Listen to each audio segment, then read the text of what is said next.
इसका क्वेश्चन होता है, इसमें अख्तियार है सुप्रीम कोर्ट को under article 184(3) of the constitution कि वो पटिशन को इंटरटेनेबल करें। नेक्स्ट जो सुप्रीम कोर्ट का फैसला है, सेक्शन 5 में आपको याद होगा कि बेनामीदार की जो डेफिनेशन थी वो चेंज कर दी गई थी, तो लिहाजा वो जो ओरिजिनल पोजीशन थी उसको रेस्टोर कर दिया। और एक और बात थी कि 50 करोड़ से कम का कोई भी मुकदमा होगा, वो इन्वेस्टिगेशन या इंक्वायरी स्टेज या किसी कोर्ट में रेफरेंस था वो भी वापस हो गया था, उसको भी उन्होंने ख़त्म कर दिया और ओरिजिनल लॉ को रेस्टोर कर दिया। इसी तरह सेक्शन 9 बड़ा अहम था। सेक्शन 9 का सब सेक्शन 5 9A(5) जो था, एसेट्स बियॉन्ड मीन्स, जो एसेट्स बियॉन्ड मीन्स का इशू था उसको भी चेंज किया ओरिजिनल पोजीशन में, क्योंकि यहाँ इन्होंने लॉ को बदली कर दिया था और ये कह दिया था कि एसेट्स बियॉन्ड मीन्स अगर हैं भी तो उससे कोई फ़र्क नहीं पड़ेगा अनटिल एंड अनलेस प्रोसिक्यूशन उसमें साबित करे कि जनाब ये करप्शन के पैसे हैं। हालांकि जब कोई शख्स की फ़र्ज़ करो प्रॉपर्टी या तनख्वाह या उसके जो नॉन सोर्सेज हैं वो हैं 1 करोड़ के, प्रॉपर्टी या वो एसेट्स बियॉन्ड मीन्स रखता है वो 50 करोड़ के, तो क्या उसका इम्पैक्ट आएगा? तो नेचुरली उससे पूछा जाएगा कि ये आप बताएं कि आपके पास ये एसेट्स कहाँ से आए हैं, तो लिहाजा वो भी ओरिजिनल लॉ को रेस्टोर कर दिया गया। इसी तरह मिसयूज़ ऑफ अथॉरिटी को भी उन्होंने उस लॉ को चेंज किया था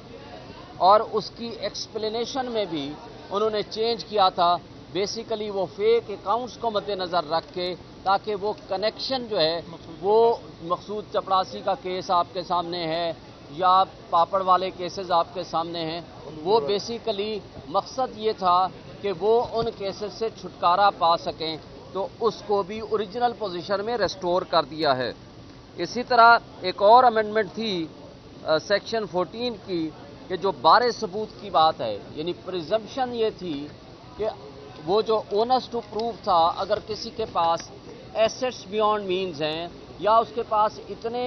ज़राए और वसाइल नहीं हैं कि वो इतनी एसेट्स एंड प्रॉपर्टीज़ ले सके, लेकिन अगर उसके अकाउंट में पैसे ज़्यादा हैं या उसके पास प्रॉपर्टी ज़्यादा है, तो उस हवाले से भी बारे सबूत उस पे दे दिया गया नैब अथॉरिटीज़ पे कि वो साबित करेंगे कि किस तरह इसने करप्ट प्रैक्टिसेस से पैसे कमाए हैं। लेकिन वो भी चेंज कर दिया गया, ये बारे सबूत भी तब्दील कर दिया गया। अब वो शख्स बताएगा कि उसके अकाउंट में कितने पैसे हैं। और एक चीज़ और भी है, तो वो था कि आज फ़र्ज़ करो इन्वेस्टिगेशन शुरू होती है, आज किसी शख्स के अकाउंट में 1 करोड़ रुपया है तो सिर्फ उसके बारे में पूछा जाएगा। आज से 1 हफ्ता पहले अगर उसके अकाउंट में 1 बिलियन था तो वो नहीं उससे पूछा जाएगा कि कैसे उसने बनाए और कहाँ से आए और कहाँ गए। तो इस तरह की बहुत सारी तरामीम जो इन्होंने की थी, क्योंकि जो कानून बनाने वाले थे वो शरीफ फैमिली के वकील थे, लॉ मिनिस्टर साहब, और जो कानून पास करने वाले थे असम्बली में बैठे हुए वो अशखास थे जिनके अपने मुकदमात थे, जो क्रिमिनल केसेस या वो रेफरेंस की सूरत में चल रहे थे या इन्वेस्टिगेशन की सूरत में थे या इंक्वायरी की स्टेज पे थे, वो सारे के सारे वो बेनिफिशरीज थे। आज इस फैसले के बाद मोस्टली जो है ना वो 95% जो अमेंडेड लॉ था उसको ख़त्म कर दिया गया है और उसको ओरिजिनल पोजीशन में रेस्टोर कर दिया है और उसको 7 दिन के अंदर इम्प्लीमेंटेशन का भी हुक्म दे दिया। यानी जो अदालत में केस था वो वहीं से शुरू हो जाएगा, नैब को पाबंद कर दिया वो उस अदालत में केस भेज दें। जो रेफरेंस और इंक्वायरी स्टेज पे था उसको वहीं से शुरू कर दिया गया, तो उस पर आप इंक्वायरी और इन्वेस्टिगेशन स्टार्ट कर दें। ये बेसिक पॉइंट्स थे। अच्छा शहीद शाहीन साहब, आज इससे कबल भी आर्मी चीफ ने एहतसाब की बात की थी और आज यहाँ पर सुप्रीम कोर्ट में गुफ्तगू भी हो रही थी कि उनका एहतसाब का नारा था, इधर ये इन्होंने केस चलाया है तो सिर्फ सियासी निज़ाम से अफराद को निकालने के लिए, ख़त्म करने के लिए सियासी जमातों को इसको इस्तेमाल किया जा सकता है, जैसा कि नैब को बनाने के लिए डिक्टेटर ने बना कर दिया था। देखिए, नैब को पॉलिटिकल इंजीनियरिंग के लिए माजी में भी इस्तेमाल किया गया,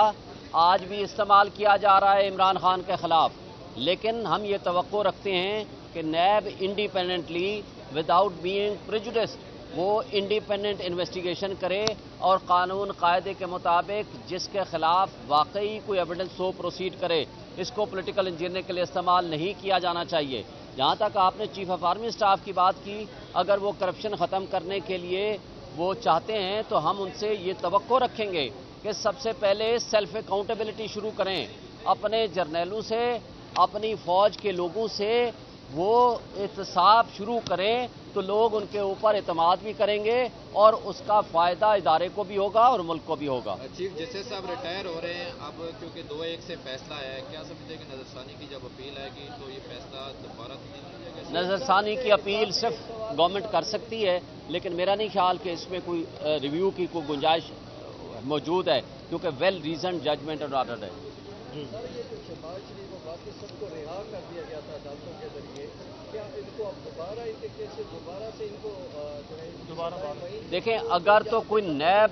نیب لا کے تحت اگر رہا کیا گیا تھا تو وہ بالکل وہیں سے سٹارٹ ہوگا جہاں سے وہ ہوا تھا، لیکن اگر ایف آئی اے کے کیسز تھے اس کے اوپر اس کا اطلاق نہیں ہوگا.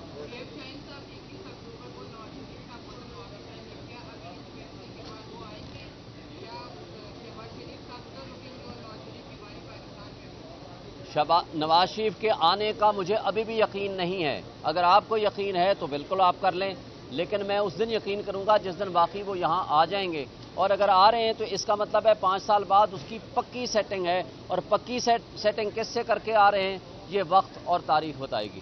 سر یہ بتائیے گا کہ اب تک جتنے فیصلے سپریم کورٹ سے آئے ہیں، اللہ کے ایسا رہا ہے کہ صرف سیاستدانوں کے خلاف آ رہے ہیں، سیاستدانوں کے علاوہ ملک میں اور کوئی لوگ نہیں ہیں. دیکھیں، کرپشن کوئی بھی کرے، سیاستدان کرے، کوئی جج کرے، کوئی جرنیل کرے، کوئی سول بیوروکریسی کا بندہ کرے، کوئی ملٹری بیوروکریسی کا بندہ کرے، سب کے خلاف سخت ترین احتساب ہونا چاہیے. Thank you.